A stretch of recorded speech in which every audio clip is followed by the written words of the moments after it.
Baik, terima kasih. Jadi yang pertama tentunya saya menyampaikan selamat ini kepada Prof. Abdul Latif yang telah dilantik dan dipercaya menjadi Dekan Fakultas Hukum Universitas Krisnadipayana yang baru. Nah, tentunya dengan harapan-harapan kita bekerja sama, bergandengan tangan bersama untuk membangun Fakultas Hukum tentunya dan UKRIS pada umumnya. Acara kali ini adalah acara syukuran sekaligus silaturahim perkenalan kepada sivitas akademika di seluruh Fakultas Hukum UNKRIS dengan adanya dekan yang baru tersebut. Nah, ini penting dan ini langkah-langkah awal yang sangat luar biasa untuk membangun kebersamaan di antara Fakultas Hukum UNKRIS pada khususnya. Jadi kira-kira seperti itu untuk acara hari ini, dan ini suatu kegiatan membangun kebersamaan karena tanpa ada dukungan, tadi sudah disampaikan oleh Ketua Pembina maupun Pak Dekan sendiri, tanpa ada dukungan dari sivitas akademika Fakultas Hukum UNKRIS, tentunya target-target atau tujuan-tujuan kita untuk membangun Fakultas Hukum dan membangun UNKRIS pada umumnya ini akan mendapat banyak hambatan atau kendala. Kira-kira seperti itu untuk acara hari ini. Riset Pak, kita kan riset menurut kendala apalagi perguruan di swasta gitu ya, anggarannya untuk riset itu pasti itu anggaran besar. Bagaimana hubungan pemerintah terhadap perguruan di swasta? Oke, baik. Ini UNKRIS terkait dengan riset-riset, baik karena riset itu terkait juga dengan pengabdian. Jadi dengan riset untuk pengabdian. Jadi riset dan pengabdian ini kita bersyukur sekali bahwa kita ini kemarin itu giat untuk mengikuti kegiatan hibah penelitian yang diselenggarakan oleh Dikti, Kemendikbud, Dikti Ristek Dikti. Nah, kita makin lama dari tahun makin meningkat. Dan sekarang ini kita patut bersyukur bahwa UNKRIS, Universitas Krisnadipayana, yang selama ini itu berada di klaster paling bawah, klaster binaan, sekarang jadi akhir 2022 UNKRIS itu bisa melompat yang dari binaan pratama dan langsung menjadi madya. Nah, tinggal selangkah lagi ke atas tentunya menjadi klaster, masuk dalam klaster utama yang setara dengan perguruan tinggi negeri ternama di Indonesia. Nah, apa kiatnya tadi untuk mengatur atau menyiasati keterbatasan anggaran?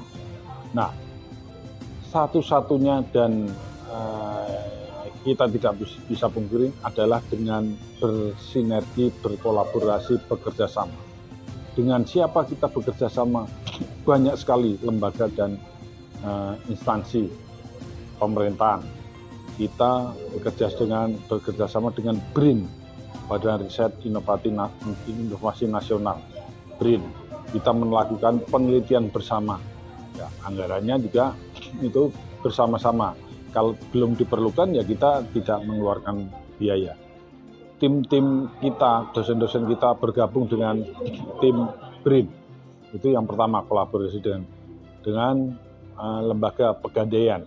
Itu kita juga didukung untuk kegiatan-kegiatan riset dan pengabdian untuk kewirausahaan. Ada semakin dulu hanya dapat 1 hibah, naik menjadi 3 dan tahun ini menjadi 7. Ini lompatan-lompatan yang harus kita syukuri. Dan ini tentunya pegadaian lah yang membackup. Kita juga bekerja sama dengan Mabes TNI. Nah, ini terkait juga untuk menggerakkan, memberdayakan masyarakat, ekonomi kreatif di masyarakat. Ini kita tahun 2002 lalu juga menyelenggarakan itu. Dan ini juga kita hanya modal tenaga atau keterampilan atau knowledge saja. Yang lain-lain dari Mabes TNI yang berdekat. Kemudian kita juga mengikuti dengan lembaga kementerian itu dari Kemendagri juga. Kita terlibat dengan kegiatan-kegiatan, ada yang harmonisasi, kehidupan harmoni. Ini juga kita terlibat. Kemudian kita juga bekerja sama dengan yang tidak jauh-jauh, Pemkot Bekasi. Kita melihat kehidupan harmoni Kota Bekasi. Nah, kita bisa melihat bagaimana masyarakat Bekasi itu tanggapan dan partisipasi serta yang dia terima terhadap kehidupan keharmonisan di lingkungan Kota Bekasi. Juga tentunya kita menginduk kepada lembaga pendidikan tinggi. Ini juga banyak juga riset-riset. Di samping juga kita juga bekerja sama dengan dunia usaha dan dunia industri. Itu juga kita kerjasama. Fakultas Ekonomi, Fakultas Ilmu Administrasi, Fakultas Teknik, Fakultas Hukum juga bekerja sama dengan Kementerian Hukum dan HAM. Jadi menyiasati keterbatasan anggaran kita, apalagi perguruan tinggi swasta, satu-satunya jalan dan tidak ada lain jalan adalah bekerja sama dan berkolaborasi, bersinergi. Jadi kira-kira seperti itu. Untuk mengambil anggaran yang tadi. Betul, itu untuk menyiasati keterbatasan. Terkait tetap dua swasta kesulitannya menggait mahasiswa baru. Nah, strateginya. Oke. Nah, ini sebetulnya saya tidak boleh menyampaikan secara terbuka. Nanti pasti dicontek oleh perguruan tinggi lain. Tapi oke lah, ilmu harus disebarkan. Kuncinya adalah yang pertama, kita melakukan promosi dengan karya nyata. Kita tidak ada gunanya mempromosikan dengan gencar, tapi tidak ada karya nyata, tidak ada hasil kerja aktivitas kampus yang nyata. Karya nyata itu adalah baik dari mahasiswanya, baik dari dosennya, dan fakultas-fakultasnya. Karya nyata apa itu? Bermacam-macam. Mahasiswa itu dengan adanya kemarin Mobile Legend, lomba Mobile Legend, lomba olahraga, bola basket, bulu tangkis, taekwondo, dan lain-lain yang kreatif, ide-ide kreatif mahasiswa. Itu kita persilahkan mahasiswa, silahkan. Kemudian dari dosen-dosen, nah itu tadi, dosen-dosen adalah dengan kita juga menggerakkan atau mendorong untuk dosen memiliki karya nyata di masyarakat.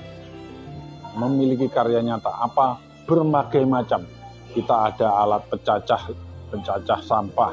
Kita ada alat untuk aplikasi mendeteksi bahaya banjir atau saluran irigasi yang mampet atau saluran pembuangan yang mampet. Bagaimana karya kita untuk membuat aplikasi mendeteksi secara real time tempat-tempat pemukiman kumuh yang kena banjir atau jalannya rusak atau tidak punya MCK dan lain-lain. Kita juga berkolaborasi dengan BKKBN tadi kalau itu untuk membantu penanggulangan stunting, dan ini kita arahnya di Pemprov Banten. Ini pun anggarannya ada dari Dikti dan dari BKKBN itu bersama-sama melalui program yang disebut sebagai Kedai Reka. Nah, ini Unkris menjalankan itu dari dosen-dosen, peneliti-peneliti menyelenggarakan itu semua. Karya nyata itulah yang kita lakukan tanpa banyak promosi-promosi yang gembar-gembor, tapi kita melakukan karyanya. Dan itu alhamdulillah Unkris melalui ratingnya Unirank, universitas yang membuat ranking universitas Unirank. Tahun lalu Unkris itu menempati ranking 16 di Jabodetabek. Kurang lebih ada 300-an perguruan tinggi. Jadi kita di urutan 16. Alhamdulillah tahun ini kita naik satu tingkat, urutan 15. Jadi dari Unirank. Kalau secara nasional dari perguruan tinggi swasta di seluruh Indonesia, kita masih masuk 100 besar. Kita di urutan yang ke-75. Jadi ini kita patut syukuri, kita kerja nyata terus melalui karya nyata inilah ya kebaikan dengan karya nyata inilah pasti akan berbau harum yang menyebar ke seluruh siswa-siswa calon mahasiswa. Itulah langkah strategis atau tips yang kami lakukan untuk tidak hanya menjaring mahasiswa baru, tapi juga membangun Unkris menjadi perguruan tinggi yang unggul. Kira-kira seperti itu.